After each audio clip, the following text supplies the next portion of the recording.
I'm Kim Insley. Thanks for joining us for Navigating Life Transitions, a podcast where we bring together advisors experienced in financial life planning to talk about ways to navigate life's biggest changes, challenges, opportunities, and decisions.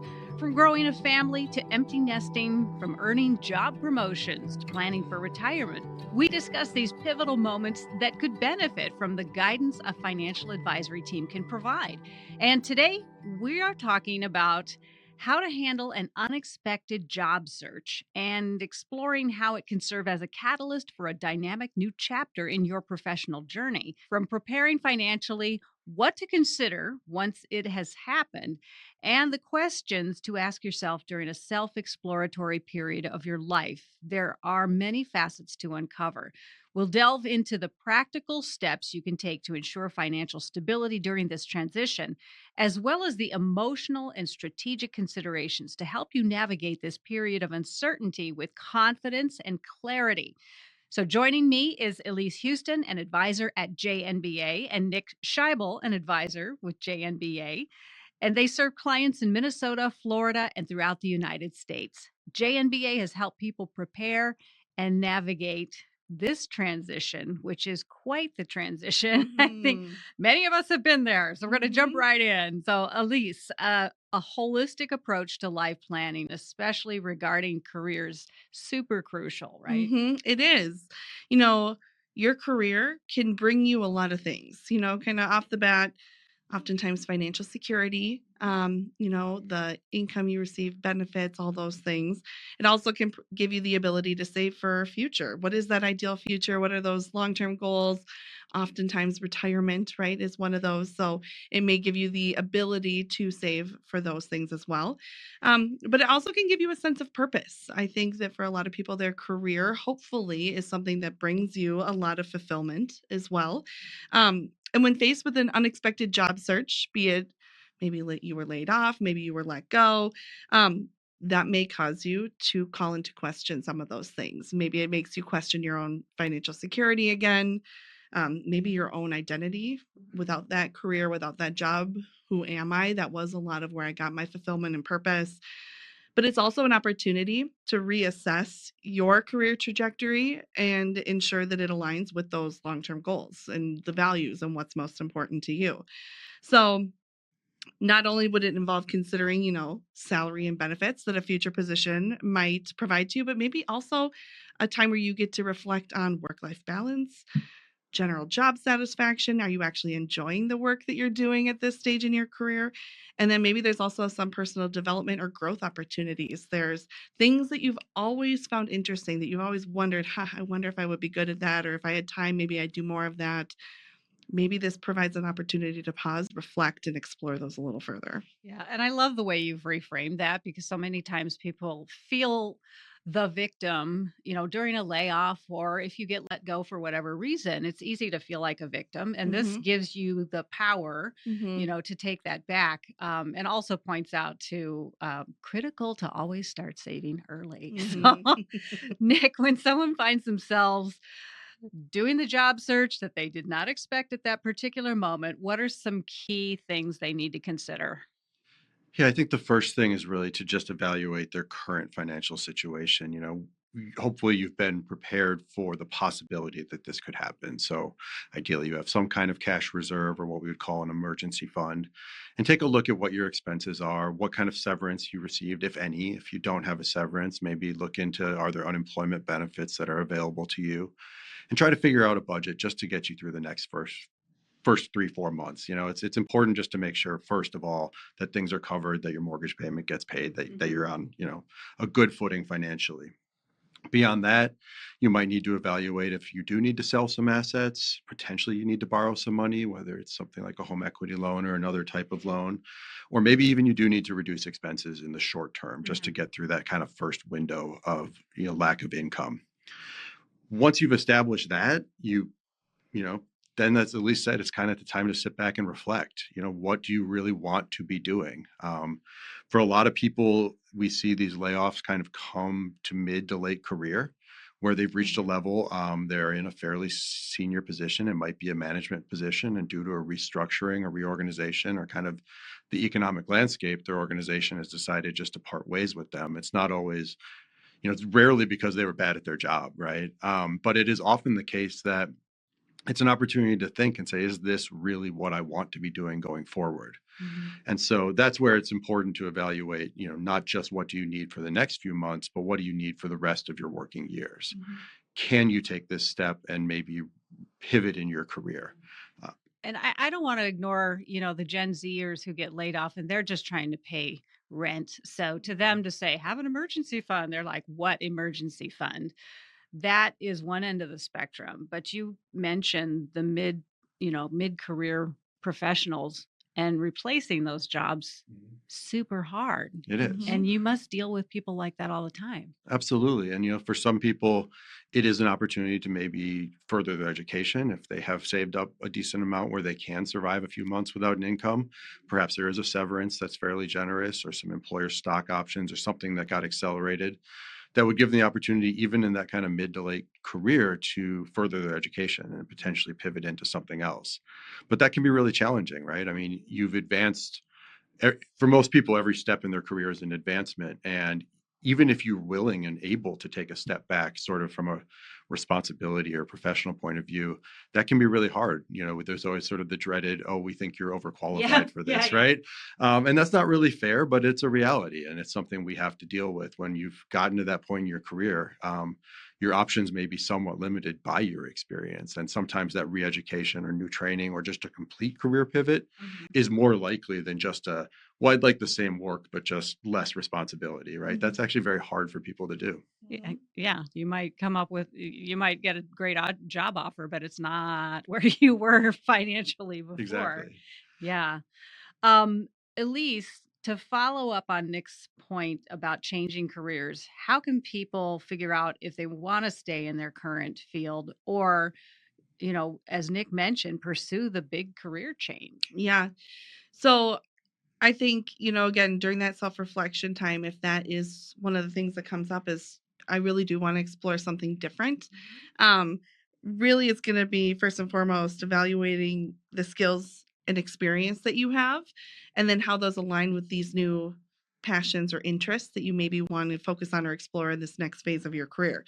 One exercise I would say can be somewhat helpful is just considering, throughout your working life, throughout your career journey to this point, what aspects of those roles that you've been in previously did you find you enjoyed the most? Which ones brought you the most amount of joy?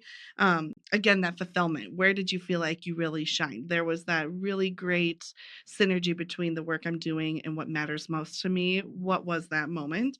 And then how do we replicate that in a new career path? What is it about that was so meaningful to you? And then what else might we be able to explore that would get you there? We've had a lot of clients who might take some time networking with other professionals, taking some educational courses. Maybe it is even going back and taking a few classes at a college or a trade school just to see if that interest is just an interest or if it's something you want to make a career. Because sometimes that's a good idea. Yeah, test the waters a little bit. Yeah, because sometimes the things that we think are interesting, when it comes to actually doing them as a job, you may not actually like them. So I think that can be really helpful too. Again, if you have that time and flexibility and the financial security to take that extra time to explore, that can be really, really helpful. But another question that I know we like to ask clients often is just, if money wasn't a factor, how do you want to spend your time? Like if it wasn't, oh, I have to go to work or I need to make money, money's not a factor. What do you want to do? In that question too can oftentimes help you to identify things that really bring them a lot of that joy and fulfillment. And is there something, to Nick's point, maybe they've gotten to the point where they don't need that same level of salary anymore. They've saved enough. If they are in their late career, maybe they are kind of approaching that, what we traditionally call retirement timeframe. So if it is just wanting to find time to have that excitement, purpose, fulfillment in your day, maybe there's something that we can do that better ignites that passion. Exactly. So given all of that, Nick, what should people think about when they're looking at their long-term financial goals when they're in an unexpected job search? I think, kind of start with the people who we were talking about who are a little farther along in their career, is really an opportunity to evaluate if their income that they had and the trajectory they were on as far as how much they were saving still aligns with their goals for retirement. Retirement means different things to different people, but for the most part, it means you're no longer earning an income that allows you to save, right? Mhm. So you may, as to at least mentioned, you may be at a point where while you still need some income to support your lifestyle, you don't really need that higher paying job that allows you to continue to save money. So you kind of, we might even call it semi-retirement, or it could look like part-time work. But it may also be important. It may be a time that you do need to adjust your expectations. That may be changing your timeline for retirement. It may be adjusting some of the goals, some of the things you really wanted to do in retirement. And that can be really hard. I mean, those are really difficult conversations because you've found yourself on this one track for so long. And a lot of times, every time you checked, maybe you checked in with your financial advisor and you said, yeah, we're still on track. Right. And then something kind of totally comes out of left field and it seems like you've gone off the rails, right? So that's really a good opportunity to just revisit the whole retirement projection, work with your financial advisor and say, am I still on track if I go back into the same job or a similar job? Mhm. If I went to a lower paying job, how would that affect things? Potentially, if I stopped working altogether, how would that affect things? So all of those things need to be evaluated to make sure that that personalized financial plan is really still aligning with your long-term goals. And runway is important too, right? If you're 25, your runway is very different than if you're 55. It is. And, we would, of course, you said, yes, obviously, if you're younger and you're working and you're just trying to make rent, it's hard to say you should have an emergency fund. It's still important as much as you Mhm. can because we're not, job loss is one thing. There's other things can come up, injuries, accidents, disabilities, all sorts of reasons why for some period of time you may not have income. But it is a different situation if you're a younger professional and you lose your job. That may be an opportunity to think about some of the things Elise we're talking about, where you could say, that job. maybe you hated it, and maybe you say, I'm going to go to grad school. I've always wanted to. Now's the time, right? And look into the options. You may not think you have the income to do it, but look into the options for scholarships or lending or different ways to finance a graduate education, because you may have realized that the job you had leaves you very susceptible to layoffs. And the more you can advance yourself professionally, at least for the foreseeable future, you'll have less risk of that. Obviously, getting through month to month is always going to be important, but it is certainly, no matter where you are in your career, an opportunity to stop and reevaluate. Well, and I think with all of these podcasts, it's very clear that you're always going to have a bump in the road, right? There's always going to be something. It could be you lost your job, or it could be you have a child with a disability, or it Mhm. could be a second marriage. Anything, all of these things require you Mhm. to consider this on a continuum and expect that you will have the unexpected. Yeah, I mean, we oftentimes say here, and I think we've said it on prior podcasts too, that life really is a series of transitions, some of which we plan for, others of which that are unexpected. And so a lot of our job in the relationship with the families we work with is to help you plan for all of them, those that you are looking forward to and you've planned, and those that are a possibility that you hope don't happen, but very likely could. And so, how do we protect you financially or set you up for financial resiliency so you can navigate through that transition as best as possible? But having a professional, even to just weigh the what ifs and the pros and cons with as you're going through a transition, a sounding board can really be beneficial too. Yeah, because you're going to think of something your client hadn't even considered. So, as we wrap up, Nick, I'll start with you. Any final thoughts for listeners if they find themselves in this situation where they need to look for a job? I think it's very understandable that the first reaction to the loss of a job is panic, and that it makes sense. No one sees this coming. So it is important to have a sound financial plan and to know that you've built something, to Elise's point, the transitions you don't plan for, that you can weather the storm. Once you get through that, see it as an opportunity, as we've talked about this whole time. It's a potential for opportunity for growth, an opportunity to pivot, an opportunity for something new that maybe you never would have given yourself. So if you can weather the storm of the first few months, we see people come out the other side and really just end up in a place where they're a lot happier.